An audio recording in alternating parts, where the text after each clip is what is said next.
Good morning दोस्तों, कैसे हो आप सभी। आज की क्लास स्टार्ट एक सुविचार के साथ करेंगे दोस्तों जीवन में हमेशा आप इस बात का ध्यान रखिए कि जो मुझे आता है वो बेहतरीन है और जो मुझे नहीं आता है वो मैं सीख लूँगा। अगर दोस्तों ये लाइनें आपने आपके दिमाग में छाप ली तो मैं गारंटी देता हूँ आप जीवन में कुछ बनो या ना बनो लेकिन एक अच्छा इंसान जरूर बन जाओगे। ठीक है दोस्तों, बिना समय गवाए क्लास की स्टार्ट करते हैं। आज की क्लास में दोस्तों हम फ्यूचर टेंस के बारे में अध्ययन करेंगे।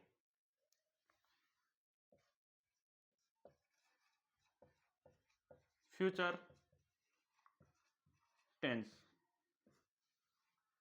पिछली कक्षा में दोस्तों हमने प्रेजेंट टेंस और पास्ट टेंस पूरा बहुत ही अच्छे तरीके से क्लियर किया है। अगर किसी ने हमारी पिछली कक्षाएं नहीं देखी है तो हमारी यूट्यूब चैनल पर जाकर हमारी पिछली कक्षाएं देख सकता है। ठीक है दोस्तों, ये जो फ्यूचर टेंस होता है दोस्तों ये भविष्य काल होता है। क्या होता है? भविष्य काल। दोस्तों आप समझ पा रहे होंगे इसके शब्द में ही इसका अर्थ छिपा हुआ है। दोस्तों इस संसार में ऐसा कोई सा भी शब्द नहीं जिसका अर्थ ना निकलता हो। प्रत्येक शब्द का दोस्तों अपना एक विशेष अर्थ होता है जो उस शब्द को एक विशेष रूप प्रदान करता है। ठीक है दोस्तों, यहां भविष्य काल, भविष्य शब्द आया है आगे आने वाला समय जिसका हमें कुछ पता नहीं है। काल जो कि हम समय बोल देते हैं। दोस्तों जो समय आगे आएगा, आगे आने वाला समय, उसे हम फ्यूचर टेंस बोलते हैं। इसकी पहचान होती है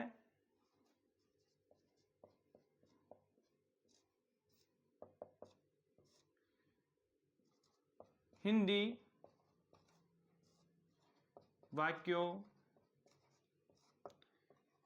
के अंत में गा, गी, गु आदि शब्द आते हैं।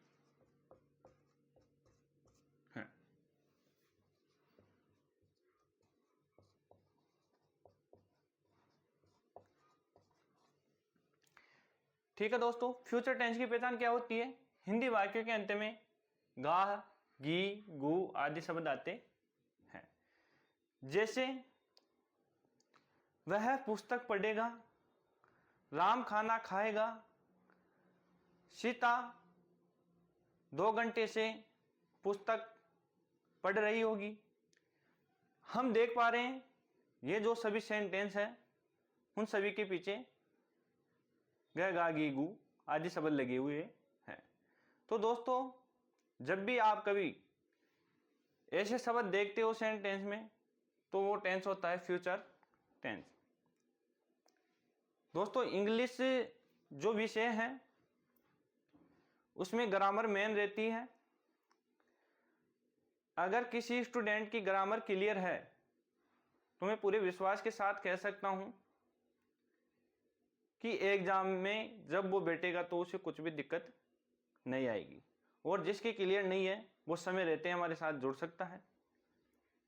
मैं विश्वास दिलाता हूं दोस्तों, 1 दिन में नहीं, 2 दिन में नहीं, 1 महीने में नहीं, 1 साल में नहीं, लेकिन एक दिन मैं आपको इंग्लिश ग्रामर में परफेक्ट कर दूंगा। दोस्तों आपको खुद को विश्वास हो जाएगा कि हम कहाँ थे और कहाँ आ गए।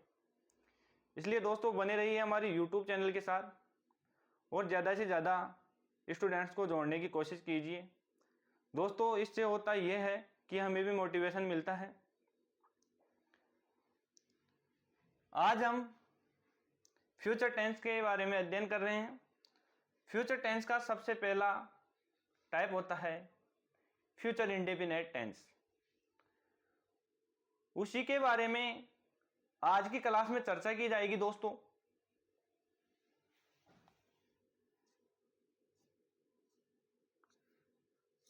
फ्यूचर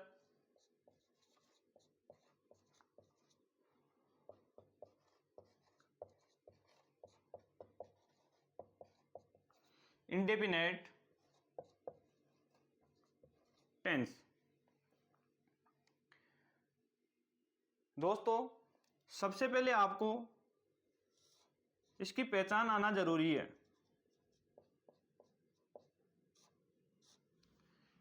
इसकी पहचान होती है हिंदी वाक्यों के अंत में गा, गी, गू, गे आदि शब्द आते हैं।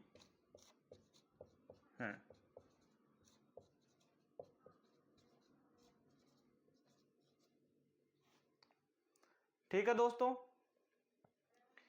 अब आपने इसकी पहचान तो कर ली। अब हम इसके एग्जाम्पल देखते हैं। फॉर एग्जाम्पल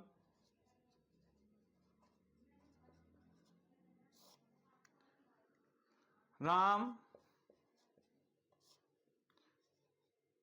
विद्यालय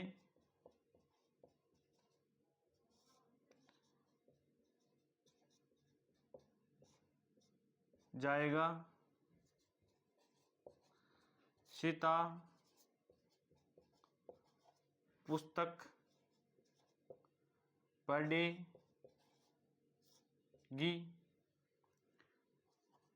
वह खाना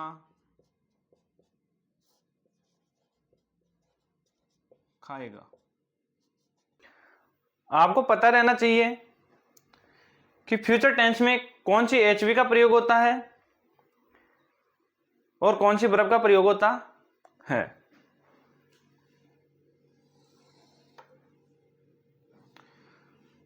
दोस्तों आज की क्लास में हम फ्यूचर इंडेफिनिट टेंस के बारे में अध्ययन करेंगे। तो सबसे पहले हम देखेंगे फ्यूचर इंडेफिनिट टेंस में कौन सी एचवी लगती है और कौन सी वर्ब का प्रयोग होता है।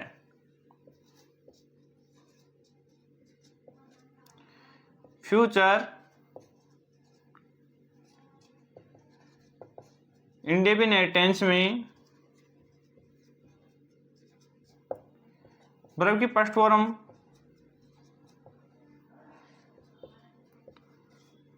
लगती है वह विल शैल एचवी का प्रयोग होता है।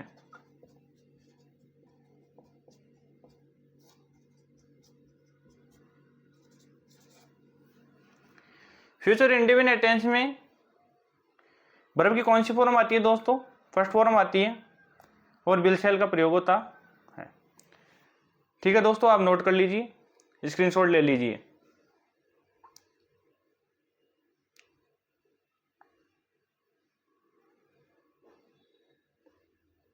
ठीक है दोस्तों,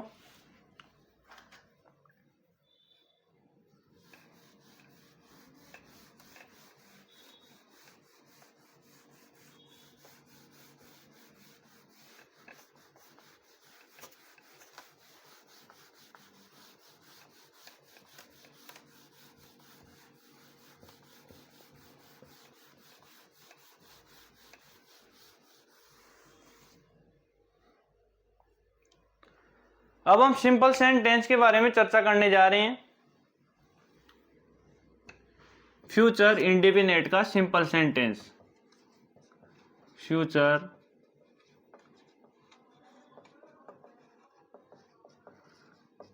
इंडेफिनिट टेंस का सिंपल सेंटेंस। ठीक है दोस्तों, कौन सा सेंटेंस? Simple sentence.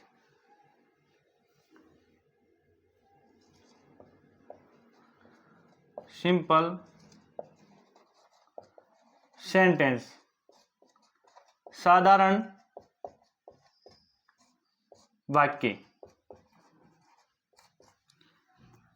दोस्तों जैसा कि मैंने आपको पिछली कक्षाओं में बताया था कि ये जो सिंपल सेंटेंस होता है बिल्कुल साधारण प्रकार का होता है, इसमें क्या और नहीं लगा हुआ नहीं रहता है। फॉर एग्जाम्पल देखिए, राम पुस्तक पढ़ेगा। जैसा कि दोस्तों आप देख पा रहे होंगे, इसके पीछे गा शब्द लगा हुआ है, जो ये फ्यूचर टेंस हो गया। लेकिन गा, गे, गी, गु आदि शब्द जिसके पीछे आते हैं वो फ्यूचर इंडेफिनिट टेंस के कहलाते हैं। यहाँ क्या और नई शब्द नहीं लगा हुआ है, इसलिए ये फ्यूचर इंडेफिनिट टेंस का सिंपल सेंटेंस है। ठीक है दोस्तों, इसे बनाते हैं। सबसे पहले आपके सब्जेक्ट आता है, सब्जेक्ट यहाँ राम है। उसके बाद में हम एचवी का प्रयोग करते हैं। आपको पता है इंडेफिनिट टेंस में विल व शैल एचवी का प्रयोग किया जाता है। अब दोस्तों आप लिख भी लीजिए, नोट विल का प्रयोग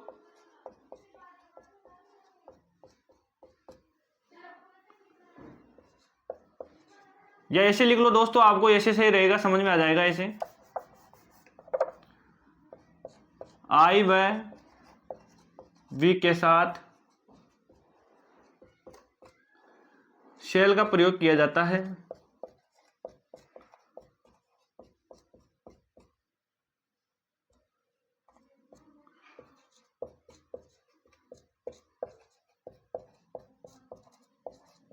शेष सभी के साथ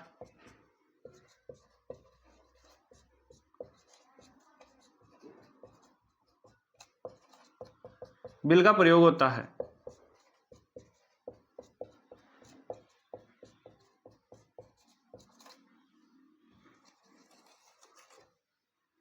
ठीक है दोस्तों, इसको भी आप नोट कर लीजिएगा। आई व वी के साथ शैल का प्रयोग किया जाता है, शेष सभी के साथ विल का प्रयोग होता है। यहां आप देख पा रहे होंगे, यहां आई व वी का प्रयोग नहीं हुआ है, तो इसके साथ हम विल लगा देंगे। एचवी के तुरंत बाद में अब अपने क्या आती है, वर्ब फॉर्म्स आती है। यहाँ वर्ब की फर्स्ट फॉर्म का प्रयोग होता है इंडेफिनिट टेंस में। यहाँ पढ़ना आया है, पढ़ना की फर्स्ट फॉर्म होती है रीड। ठीक है दोस्तों, उसके बाद में हम क्या करते हैं, ऑब्जेक्ट रखते हैं। ऑब्जेक्ट आपके यहाँ पुस्तक आई है, जो कि गणनावाचक है, गणनीय है, तो यहाँ ए का प्रयोग होगा। So Ram will read a book. Formula देखिए दोस्तों, सबसे पहले आपके सब्जेक्ट आएगा, फिर आपके विल शैल आ जाएगा दोस्तों, फिर वर्ब की फर्स्ट फॉर्म आएगी, फिर आपके ऑब्जेक्ट आएगा, फिर आपके एल्स आ जाएगा। ठीक है दोस्तों, सबसे पहले क्या आएगी, सब्जेक्ट आएगी, फिर विल शैल आएगा, फिर वर्ब की फर्स्ट फॉर्म आएगी, फिर ऑब्जेक्ट आएगा, फिर एल्स आएगा। अब हम नेगेटिव सेंटेंस के बारे में चर्चा करेंगे।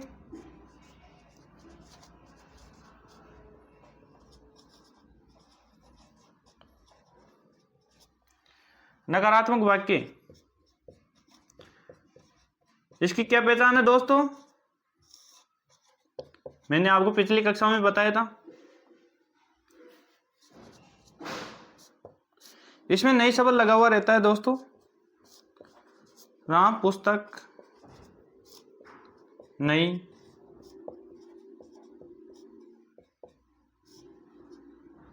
पढ़ेगा। अब आप देख पा रहे होंगे इसमें नई शब्द लगा हुआ है, तो ये नकारात्मक वाक्य तो हो गया, लेकिन गा शब्द भी आया है जो फ्यूचर इंडेफिनिट टेंस में काउंट होगा। सबसे पहले क्या लिखते हैं, सब्जेक्ट लेते हैं। सब्जेक्ट आपके क्या है, सब्जेक्ट आपके राम है दोस्तों। उसके बाद में क्या लेते हैं, उसके बाद में आपके एच वी का प्रयोग होता है। आई व वी के साथ किसका प्रयोग होता है, शैल का प्रयोग होता है। शेष सभी के साथ विल का प्रयोग होता है। तो राम विल। उसके बाद में नेगेटिव सेंटेंस नोट का प्रयोग किया जाता है, राम विल नोट। उसके तुरंत बाद में वर्ब की फर्स्ट फॉर्म आती है, पढ़ना की फर्स्ट फॉर्म होती है read, Ram will not read. फिर आपके ऑब्जेक्ट आ जाएगा, ऑब्जेक्ट आपके पुस्तक है, Ram will not read a book. Formula देखिए दोस्तों, सूत्र देखिए इसका।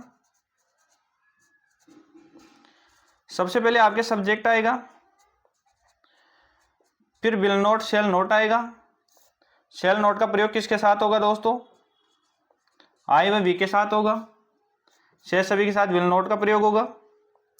फिर वर्ब की फर्स्ट फॉर्म आएगी दोस्तों, फिर आपके ऑब्जेक्ट आएगा, फिर आपके एल्स आएगा।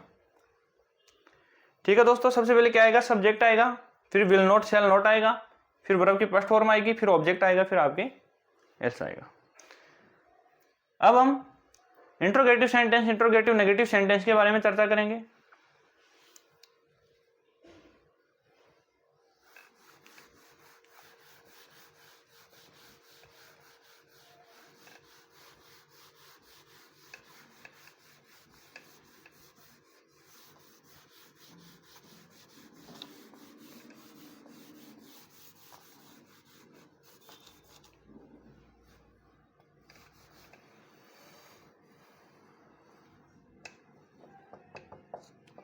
Interrogative sentence,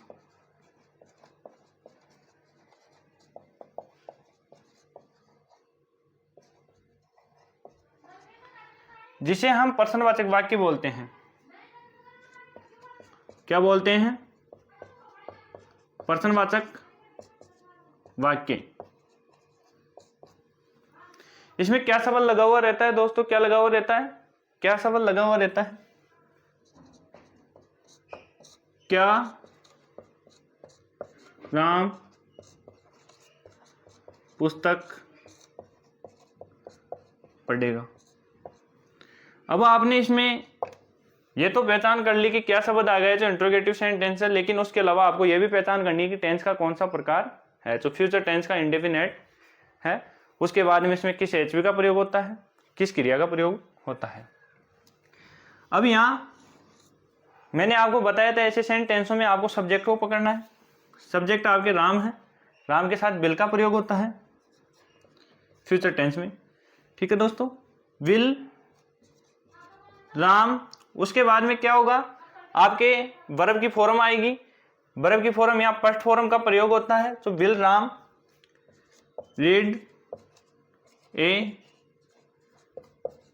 book. ये आपके ऑब्जेक्ट हो गए दोस्तों।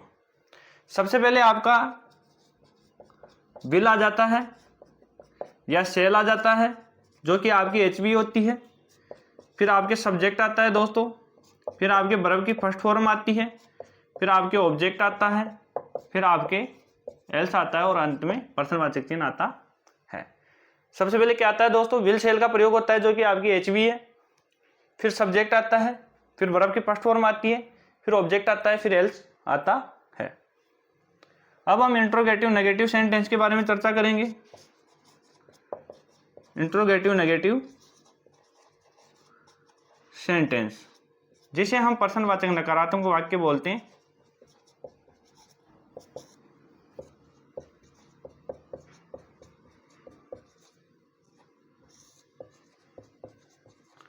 दोस्तों आपको पता है इसमें क्या और नहीं दोनों शब्द लगे हुए रहते हैं। उदाहरण, क्या राम पुस्तक नहीं पढ़ेगा। अब आप देख पा रहे होंगे इसमें नई शब्द भी लगा हुआ है और क्या शब्द भी लगा हुआ है। ऐसी स्थिति में भी हम सब्जेक्ट को लेते हैं। इसकी पहचान आपको पता ही है, फ्यूचर टेंस का इंडेफिनिट टेंस है, जिसमें विल और शेल का प्रयोग होता है और वर्ब की फर्स्ट फॉर्म आती है। यहाँ विल का प्रयोग होगा क्योंकि आई व वी के साथ शेल का प्रयोग होता है। उसके तुरंत बाद में सब्जेक्ट आएगा, फिर नोट शब्द भी लगेगा क्योंकि ये नकारात्मक वाक्य भी है साथ में। उसके तुरंत बाद में वर्ब की फर्स्ट फॉर्म आती है जो कि पढ़ना की फर्स्ट फॉर्म होती है read. Will Ram note read a book. यह आपके इंट्रोगेटिव नेगेटिव सेंटेंस हो गया। सूत्र देखिए, फॉर्मूला विल शेल जो कि आपकी एचवी होती है, उसके तुरंत बाद में सब्जेक्ट आता है, फिर आपके नोट शब्द लगेगा, फिर वर्ब की फर्स्ट फॉर्म आएगी, फिर आपके ऑब्जेक्ट आएगा दोस्तों, फिर आपके एल्स आएगा।